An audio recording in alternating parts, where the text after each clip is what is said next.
She left the brutality of Africa for the comfort of America, only to find a brutal betrayal at the hands of her adoptive parents. Larry and Carrie Williams now stand trial for their daughter's death. Tonight, for the first time, we hear the argument in their defense. King 5's Eric Wilkinson is in Skagit County. For Hannah Williams, it was a troubled transition from Ethiopia to the promised land of America. She wet the bed, was rebellious, and was more than her adoptive parents and their 7 biological children could handle.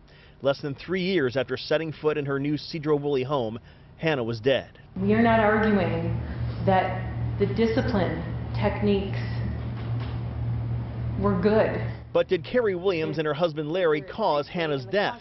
The devout Christians admittedly did not spare the rod, but prosecutors say they went to terrible extremes, hitting Hannah and her younger brother with plastic plumbing pipes and hosing them down with cold water. They forced Hannah to sleep in a barn for weeks at a time. These things are not punishment or discipline, but constitute torture. Prosecutors say the couple withheld food from Hannah as a form of punishment, and at the time of her death, the teenager weighed just 80 pounds. One cold, wet night in May of 2011, she was set outside as punishment, wearing little more than cut-off sweatpants and a T-shirt.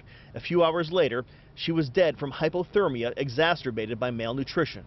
At one point, as Hannah was out there dying from hypothermia, her mother came out and hit her with the switch. But the couple's attorneys argue Carrie Williams ordered her daughter to come in out of the cold, even sent her brothers out to get her, but Hannah wouldn't budge.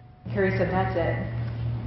You know, she'd made numerous attempts to try to bring her in and decided she would come in on her own. Members of the Ethiopian community are attending the trial, saying adopted children from foreign lands often pose special problems, but there are no excuses for this. You don't know what kind of a child you are going to have, but you have that love and you wanted a child, so you prepare yourself. Eric Wilkinson, King 5 News. Also at issue in this trial, the age of Hannah Williams. She was believed to be 13 at the time of her death, but could be as old as 16. Adoption records just aren't clear.